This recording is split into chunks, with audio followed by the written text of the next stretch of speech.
మిత్రులు నమస్కారం. రేడియో రాంబాబు ఛానల్కి స్వాగతం.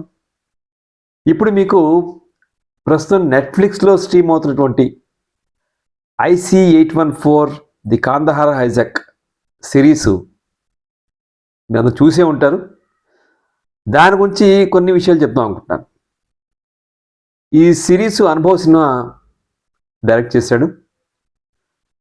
అంటే బాగుంది ఈ సిరీస్ అన్నవాళ్ళు ఉన్నారు, దీని మీద విమర్శలు కూడా వచ్చాయి. ప్రధానంగా వచ్చిన విమర్శలు మనం చెప్తాను. ఈ విమర్శలకు వెళ్లే ముందు నేపథ్యం కొంత ఒకసారి గుర్తు చేసుకుందాం. అది 1999వ సంవత్సరం డిసెంబర్ 24వ తేదీ కాఠ్మండు త్రిభువన్ ఇంటర్నేషనల్ ఎయిర్పోర్ట్ నుంచి ఢిల్లీకి వెళ్ళేటువంటి ఫ్లైట్ బయలుదేరింది. ఫ్లైట్ బయలుదేరినటువంటి పావుగంట 20 నిమిషాల్లోనే హైజాకర్స్ ఈ విమానం కిడ్నాప్ అయిందని చెప్పారు.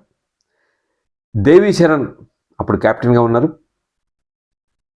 అయితే వాళ్ళ డిమాండ్ ఏంటంటే ఇమ్మీడియట్గా దీన్ని కాబూల్ తీసుకెళ్ళమని. అయితే అతను పైలట్ ఇందులో ఫ్యూయల్ సరిపోయినంతగా లేదు అంటే ఎమర్జెన్సీ కింద అమృత్సర్కి తీసుకొస్తారు.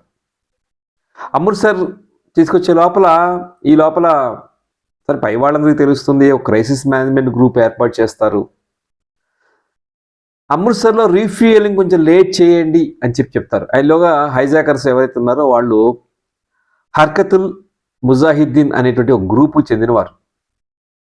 వాళ్ళు మసూద్ అజర్, ఈ హర్కతుల్ ముజాహిద్దీన్ చెందిన మసూద్ అజర్ కాశ్మీరీ జైల్లో ఉంటాడు. అతన్ని విడిపించాలని వాళ్ళ ప్రయత్నం.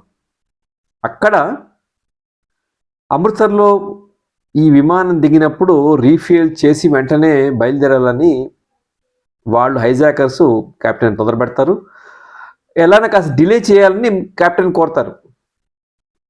అంటే ఒక సంకేతాలు ఇస్తారు డిలే చేయడానికి. అది కెప్టెన్ చెప్తాడు, ఇక్కడ డిలే చేయడానికి అవకాశం లేదు, వెంటనే వెళ్ళిపోవాలని చెప్పని.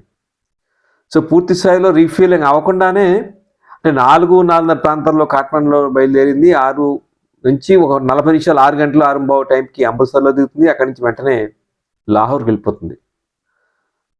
లాహోర్లో యాక్చువల్గా వీళ్ళ ఉద్దేశం ఏంటంటే అమృత్సర్లో కనుక ఎక్కువసేపు ఆగుంటే ఒక కమాండో యాక్షన్ ప్లాన్ చేసేవాళ్ళని చెప్పి తర్వాత ఇవన్నీ కథనాలు వచ్చాయనుకోండి. అక్కడి నుంచి ఎప్పుడైతే హైజాకర్ సస్పెక్ట్ చేశారో అక్కడి నుంచి అమృత్సర్ నుంచి లాహోర్కి వెళ్తారు. లాహోర్ ముందర ఇలాగా పర్మిషన్ ఇవ్వరు. వీటన్నిటి ఇంకో నేపథ్యం ఏంటంటే 99లోనే గుర్తుంటుంది, కార్గిల్ వార్ జరుగుతుంది. కార్గిల్ వారు అయిపోయినటువంటి జూలైలో కార్గిల్ వార్ అయిపోయింది. జరిగినటువంటి ఆల్మోస్ట్ ఒక 4-5 నెలలకి, అంటే డిసెంబర్లో జరిగింది. ఒక 5 నెలల కాలంలోనే ఇది వస్తుంది. లాహోర్లో పర్మిషన్ ఇవ్వరు దిగటానికి. కానీ పైలట్ అంటే రేడియో మెసేజ్ చేస్తాడు కదా ATCకి, మీరు పర్మిషన్ ఇవ్వకపోతే ఫ్యూయల్ లేదు, క్రాష్ ల్యాండ్ చేయాల్సి వస్తుంది. సో క్రాష్ ల్యాండ్ తప్పనిసరి పరిస్థితులు ఇస్తారు.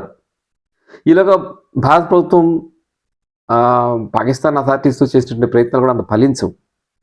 సో మళ్ళీ అక్కడి నుంచి ఇదే ఫ్లైట్ మళ్ళీ లాహోర్ నుంచి UAEకి వెళ్తుంది, యునైటెడ్ అరబ్ ఎమిరేట్స్, దుబాయ్ వెళ్తుంది. అక్కడ రీఫ్యూయల్ చేస్తారు. ఈ రీఫ్యూయల్ చేసినప్పుడు దానికి ఎక్స్చేంజ్గా కొంతమందిని పిల్లల్ని ఆడవాళ్ళని వదిలిపెట్టమంటే ఒక 27 మంది ప్యాసింజర్స్ని వదిలిపెడతారు. ఈ మధ్యలో ఏం జరుగుతుందంటే వాళ్ళు రూపన్ కాచ్యాల్ అనేటువంటి కొత్త జంట, హనీమూన్ జంటలో భర్తని నిర్దాక్షిణ్యంగా చంపేస్తారు. దాంతో ఇంకొక ప్యాసింజర్ని కూడా గాయపరుస్తారంటే స్ట్రిక్ట్గా ఉంటే కానీ మేము ఇంత కర్కశంగా ఉండగలం అని చూపించాలి అనుకుని ఒక ప్యాసింజర్ని వాళ్ళు పొట్టన పెట్టుకుంటారు.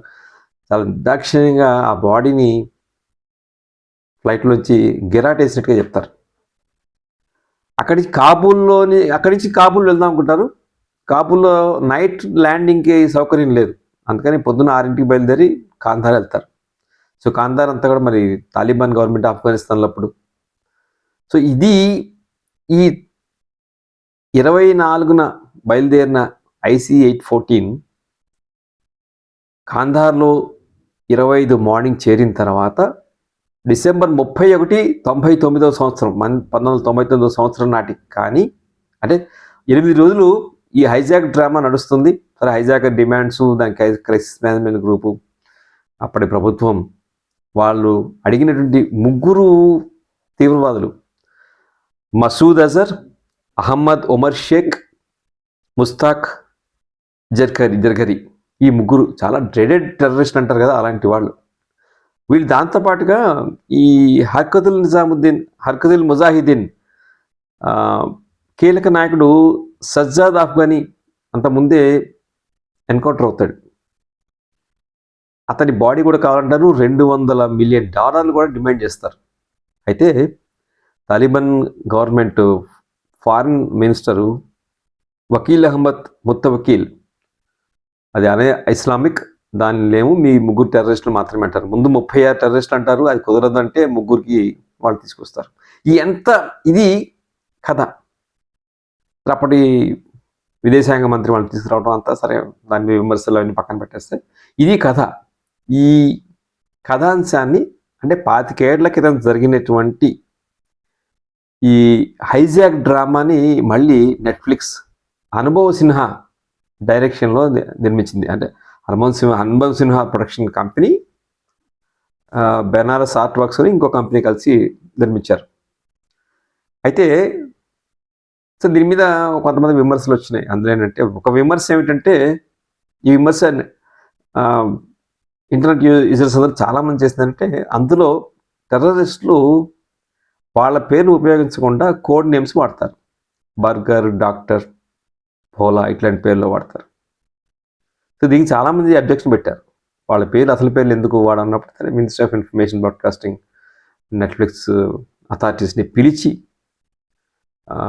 వాళ్ళ దగ్గర నుంచి ఎక్స్ప్లెనేషన్ తీసుకుంది. వాళ్ళు ఫైనల్గా డిస్క్లైమర్లో ఇప్పుడు యాడ్ చేశారు, వీళ్ళ అలియాస్ పేర్లు అవి, వీళ్ళ అసలు పేర్లు ఇవి అని చెప్పి. మిగిలిన పేర్లన్నీ మార్చినప్పుడు వీళ్ళ పేర్లు ఎందుకు అలా ఉంచారనేది ఒక వాదన. అనుభవ్ సిన్హా ఎంపథైజ్ చేసాడు వాళ్ళతోటనే, లేదంటే టెర్రరిస్టులన్నీ హ్యూమనైజ్ చేశాడా, ఇట్లా రకరకాల ఆర్గ్యుమెంట్స్ రకరకాలు వచ్చేసి అవి పక్కన పెడితే ప్రొడక్షన్ వైజ్ చూస్తే 6 ఎపిసోడ్లో ఒక ఎపిసోడ్ 40 నుంచి 45 నిమిషాల మధ్య ఉంది. ఫస్ట్ 2 ఎపిసోడ్లు కూడా అని క్యారెక్టర్స్ ఎస్టాబ్లిష్ కావడం ఇవన్నీ కొంచెం టైం పడుతుంది. ఈ 3 బాగుంటాయి. ఒకటేంటంటే ఫోటోగ్రఫీ చాలా బాగుంది. ఫోటోగ్రఫీకి ఒక తెలుగు కనెక్షన్ ఉంది. ఏంటంటే రవికిరణ్ అయ్యగారి అనేటువంటి ఒక తెలుగు అంటే ఒక ఫారినర్ ఉన్నాడు ఫోటోగ్రఫీ సినిమాటోగ్రఫీకి సంబంధించి. రెండో పేరు రవికిరణ్ అయ్యగారి. బహుశా ఎక్కడ తెలుగు కనెక్షన్ నాకు అనిపిస్తుంది. సంగీతం కూడా చాలా బాగుంది. బ్యాక్గ్రౌండ్ మ్యూజిక్ చాలా యాప్ట్గా ఉంటుంది. విఎఫ్ఎక్స్ చాలా ముఖ్యం. ఇట్లాంటి వాటికి విఎఫ్ఎక్స్ మనకు కొన్ని దృశ్యాలు ఎక్కడ తీసారా అనిపిస్తుంది. నిజంగానే వీళ్ళు కాంధార్లో తీసారా, లేదంటే ఇంకెక్కడన్నా తీసారా. ఈవెన్ ఇన్సైడ్ మీరు ఎయిర్ క్రాఫ్ట్ కూడా చూస్తే నిజమైన ఎయిర్ క్రాఫ్ట్ ఏదో స్టేజ్ కోసం చేసినట్టుగా కాకుండా ఒక ఎయిర్ క్రాఫ్ట్ ఎలా ఉందో అలాగే చూపిస్తారు. ముఖ్యంగా ఎయిర్ క్రాఫ్ట్ టేక్ ఆఫ్ కానీ ల్యాండింగ్ కానీ ఇవన్నీ కూడా వీటిని మరి విఎఫ్ఎక్స్ తీసారా ఎలా తీసారా కానీ ఒక విజువల్గా చాలా కనిపిస్తాయి. చూసే వాళ్ళకి కూడా ఒక టెన్షన్ వస్తుంది. ఆ ప్యాసింజర్లందరినీ వాళ్ళు సెగ్రిగేట్ చేయటం, మీరు తల ఉంచకుండా అని చెప్పడం కానీ, ఇట్లా తల మీద చేతులు పట్టుకుని వెనక్కి కట్టుకుని ఉండడం చెప్పడం కానీ, ఇవన్నీ చాలా న్యాచురల్గా తీయటం. కొంతమంది సెగ్రిగేట్ చేసి ఎకానమీ నుంచి బిజినెస్ క్లాస్లో కూర్చోపెట్టి అక్కడ ఇద్దరిని చంపేయటం, ఇద్దరిని అంటే వీళ్ళని భయభ్రాంతులు చేయడం కోసం ఒక చంపే ప్రయత్నం చేయటం, ఇవన్నీ చాలా చూడటానికి కొంచెం టెన్స్గానే ఉంటాయి. ఇదంతా ఒక ఎత్తు. తర్వాత బ్యూరోక్రసీలో దీన్ని ఎలా హ్యాండిల్ చేసింది క్రైసిస్ మేనేజ్మెంట్ గ్రూప్ కానీ, అలాగే ఇక్కడ వెనకేం జరిగింది అనే అంశాలున్నాయి. సో ఒక విమర్శ కూడా ఇంకోటి ఏంటంటే, ఇందులో ఐఎస్ఐ కనెక్షన్ ఉంది. ఐఎస్ఐ కనెక్షన్ని అంతగా చూపించలేదు అనేటువంటి ఒక విమర్శ ఉంది. క్రైసిస్ మేనేజ్మెంట్ గ్రూప్ చూసినప్పుడు అప్పటి ఐ థింక్ క్యాబినెట్ సెక్రటరీగా ప్రభాత్ కుమార్ ఉన్నారు. ఆ పాత్రను పోషించింది వినయ్ కౌల్గా నసీరుద్దీన్ షా, విజయ్ వర్మ ముఖ్యంగా దేవీశరణ్. ఈ ఎయిర్ క్రాఫ్ట్ కెప్టెన్గా ఉన్నటువంటి దేవీశరణ్, చరణ్ దేవన్ పెట్టారు. వీళ్ళు విజయ్ వర్మ చాలా అంటే ఒక బ్యాలెన్స్డ్గాను కంపోజ్డ్గాను ఎక్స్ప్రెషన్స్ కనిపించడంలోనూ కూడా నిజంగానే ఫ్లైట్ నడుపుతున్నాడు. ఆ డ్రామా, ఆ టర్మాయిల్ అంతా అతని మొహంలో కనిపించేట్టుగా చేయాలి. అది ఫుల్ మార్క్స్ టు విజయవర్మ అనుకోవచ్చు. తర్వాత పంకజ్ కపూర్ ఏమో విజయభాన్ సింగ్ కింద అప్పటి డిఫెన్స్ మినిస్టర్ కింద వేయడం జరిగింది పంకజ్ కపూర్. దీంతో పాటుగా ఒక న్యూస్ పేపర్ కనెక్షన్ కూడా, జర్నలిస్టులు కూడా అందరి పేరు తెలిసిన, అందులో ఒక ప్లేన్లో ఒక రా ఏజెంట్ ఉన్నాడని తెలిసినప్పుడు ఆ పేరు మన దేశ భద్రతకు సంబంధించి ఆ పేరు ఇవ్వడానికి లేదని చెప్పని ఎడిటర్ రిపోర్ట్ల మధ్య ఒక ఆర్గ్యుమెంట్ నడుస్తుంది. దియా మిర్జా షాలిని కింద వేసింది. తర్వాత ఈ నెగోషియేటర్స్ టీంలో మనోజ్ పహ్వా అనే చాలామంది తెలుసు, చాలా సినిమాల్లో చాలా. అంటే అది ఈ నెగోషియేషన్స్ ఎలా జరిగాయి మనకు తెలియదు కదా. ఇప్పుడు ఆన్ స్క్రీన్ నెగోషియేషను ఈ 5 టెర్రరిస్టులో బహుశా డాక్టర్ అనే అతనితో చేసే నెగోషియేషన్ ఎంత టఫ్గా ఉంటుంది, అటు వాళ్ళు టఫ్గా ఉంటారు, ఇటు వీళ్ళు టఫ్గా ఉంటారు. దాన్ని నడిపించిన తీరు Manoj Pahwa. Mukul Mohan additional director IB కింద తను ఉంటాడు. దాంట్లో సౌత్ ఇండియన్ కనెక్షన్ ఏంటంటే అరవింద్ స్వామి మినిస్టర్ ఆఫ్ ఎక్స్టర్నల్ అఫైర్స్ సెక్రటరీగా ఉంటాడు, తను డిఆర్ఎస్ పేరుతోటి. ఇంకా కొంతమంది ఉన్నారు, కుముద్ మిశ్రా ఉన్నాడు, తను రంజన్ మిశ్రా జాయింట్ సెక్రటరీ ఇట్లా ఇంతమంది ఓ టీం ఉండటం, ఆ టీం ఎలా చేసింది, ఎలా హ్యాండిల్ చేసింది అనేది ఈ ఆర్డిఎల్ అంటాం కదా, ఒక 8 రోజుల ఒక దాంతోపాటు అప్పట్లో ఇదంతా మన 25 ఏళ్ళ క్రితం అంటే మనందరం కూడా ఇంకా గుర్తుండే ఉంటుంది. ముఖ్యంగా 8 రోజుల పాటు ప్లేన్లో ఏసీ లేకపోవటం, టాయిలెట్స్ క్లీన్ చేయకపోవటం, ఇవన్నీ వాళ్ళు పడిన సఫరింగ్స్ ఇవన్నీ కూడా అవి కూడా చూపించారు, నిజంగానే అవి కూడా చూపించారు. అలాగే తాలిబాన్ కావచ్చు, లేదా యూఏఈ కావచ్చు, సో అమెరికా పెట్టే ప్రెషర్ ఎలా ఉంటుంది, ఇలాంటివన్నీ వాళ్ళు బ్యూరోక్రాట్స్ మాట్లాడుకునే ఏ విధంగా మాట్లాడుకున్నారు అనేది కూడా ఉంటుంది.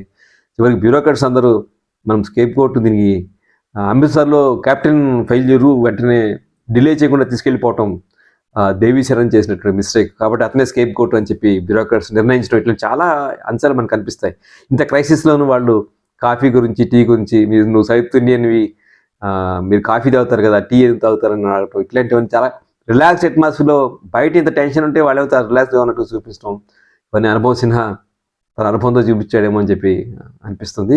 బట్ ఏమైనప్పటికీ ఒక విమర్శ ఏమిటంటే ఎందుకు వీళ్ళ పేర్లని యాజ్ టీజ్గా వాడలేదు, వాళ్ళకి కోడ్ నేమ్స్ ఎందుకు వాడారు అనే దాని మీదే చాలామంది తమ అసంతృప్తిని వ్యక్తపరిచారు. సో అందులో ఒక ట్రావెల్ ఆ హోస్టేజ్గా ఉన్నాడు ఒకసారి చెప్తుంది, వాళ్ళందరూ అదే పేరుతో పిలుచుకున్నారు కదా, వాళ్ళని అందుకని ఆ పేర్లో పెట్టారు, తప్పేం లేదని చెప్పి అంటారు అని ఆవిడంది. 2 నవల్స్ ఆధారంగా కూడా తీసినట్టు అనిపిస్తుంది. ఒకటేమో IC-814 ఇన్సైడ్ స్టోరీ, ఇందులో జగ్గా అని ఫ్లైట్ ఇంజనీర్ ఆయన, ఇంకో సౌరభ్ శుక్లా కలిసి రాశారు. ఇంకోటేమో ఫ్లైట్ ఇంటూ ఫియర్, ఇది దేవి శరణ్ గుప్తా తనే రాసినటువంటి బుక్. ఈ 2 పుస్తకాల ఆధారంగా IC-814 the Kandahar hijack drama తీసినట్టుగా అనిపిస్తుంది. 6 ఎపిసోడ్లు ఉన్నాయి మొత్తం. లాస్ట్ 2 ఎపిసోడ్స్ చాలా గ్రిప్పింగ్గా ఉంటాయి. ఈ నెగోషియేషన్స్ ఎలా ఉంటాయి అనేది కూడా చాలా హార్డ్ హిట్టింగ్గా చూపించడం, ఇవన్నీ కూడా తప్పకుండా. నా ఉద్దేశం అంటే మధ్య మధ్యలో వీళ్ళు ఏం చేశారంటే అనుభవ్ గుప్తా ఒరిజినల్ ఫుటేజ్ కూడా మిక్స్ చేస్తాడు దీంట్లో. సో ఒరిజినల్ ఫోటో కూడా మిక్స్ చేయడం వల్ల ఏమైందంటే ఒక డాక్యు డ్రామా ఫీల్ వస్తుంది మనకి. సో మనం కూడా ఇన్వాల్వ్ అవుతాం. సో ఇవన్నీ కలిపి చూసినప్పుడు సరే బాగాలేదన్న వాళ్ళు ఉన్నవాళ్ళు ఎలాగో ఉన్నారు. నా ఉద్దేశంలో 25 ఏళ్ల క్రితం జరిగినటువంటి ఈ ఒక హైజాక్ డ్రామాని తీయటం అయితే ఉద్దేశపూర్వకంగా కొన్ని తప్పులు చేశారనేది మనం పక్కన పెట్టేస్తే, అంటే అందులో చివరికి ఒక మాట వస్తుందన్నమాట, చాలా డిస్కషన్ కూడా దొరుకుతాయి. మళ్ళీ వాళ్ళందరినీ వదిలిస్తే వచ్చే నష్టాన్ని మనం ప్రిపేర్ అయ్యి ఉండాలి కదా అని చెప్పడం, 180 మంది దేశ ప్రజలు ప్రాణాలు పోగొట్టుకుంటాం అనేటువంటి చర్చ కూడా చాలా జరుగుతుంది. తర్వాత మనం చూస్తాం ఇదే మసూద్ అజర్ టెర్రరిస్టు జైషే మహమ్మద్ సంస్థని ఏర్పాటు చేసి అందరూ కిరాతకులు, వాళ్ళందరూ భారత పార్లమెంట్ దాడి చేయడం ఇట్లాంటివన్నీ జరిగాయి కూడా. సో అంటే ఆ పీరియడ్లో ఏం జరిగింది అని బహుశా ఈ తరం వాళ్ళు తెలుసుకోవడానికి IC-814 కాందహార్ హైజాక్ అనేది తప్పకుండా ఉపయోగపడుతుందని చెప్పి అనుకుంటున్నాను. సరే, అనుభవ్ సిన్హా మీద ఏంటంటే ఒక ఐడియాలజీని దృష్టిలో పెట్టుకుని, ముఖ్యంగా లెఫ్ట్ వింగ్ ఐడియాలజీని దృష్టిలో పెట్టినే తీస్తాడు అనేటువంటి ముద్ర అతని మీద ఉన్నది. చాలా వరకు అతను అప్పుడు జరిగింది ఏమిటి అనే దాని మీద ఫోకస్ పెట్టాడేమో అనిపిస్తుంది. అంత మాత్రాన టెర్రరిస్టులు హ్యూమనైజ్ చేయటం కరెక్ట్ కాదనేటువంటి వాదన కూడా చాలా బలం ఉంది. ఏదైనా సరే ఇది ఏమిటి అనేది మీరు చూసి మీరు నిర్ణయించుకోవాలి. ఒక టెన్స్ అట్మాస్ఫియర్ చూసినంతసేపు చివరి 3 ఎపిసోడ్స్, మొదటి 2 కొంచెం టైం పడుతుంది. బట్ ఓవరాల్గా ఈ ఒక ప్లేను అమృత్సర్ నుంచి లాహోర్ వెళ్ళడం, లాహోర్ నుంచి దుబాయ్ రావడం, దుబాయ్ నుంచి ఈ కాందహార్ ఇవన్నీ కూడా the way he built-up that ఒక టెన్స్ అట్మాస్ఫియర్ మనల్ని కట్టిపడేస్తుంది. ఆ విధంగా IC-8 కిడ్నాప్ డ్రామా లేదంటే ది హోస్టేజ్, ఇది తప్పకుండా మీరు చూడండి, నెట్ఫ్లిక్స్లో స్ట్రీమ్ అవుతుంది. సో చూసిన తర్వాత చర్చ విచిత్రంగా ఏంటంటే ఇప్పుడు చాలా మనకి ఇంటర్నెట్ అంతా, పత్రికలంతా, టీవీ ఛానల్స్ అంతా కూడా ఈ IC-814 సంబంధించినటువంటి చర్చలు బాగా జరుగుతున్నాయి. కాబట్టి ఈ సిరీస్ చూస్తే డెఫినెట్గా మీకే ఏది కరెక్టు ఏది కాదు అని నిర్ణయించిన అవకాశం ఉంటుంది. ఇది IC-814 the Kandahar hijack web series గురించినటువంటి నేను చెప్పదలుచుకున్న అంశాలు. ఈ వీడియో మీకు నచ్చినట్లయితే లైక్ చేయండి, షేర్ చేయండి, రేడియో రాంబాబు ఛానల్కి సబ్స్క్రైబ్ చేయండి. నమస్కారం.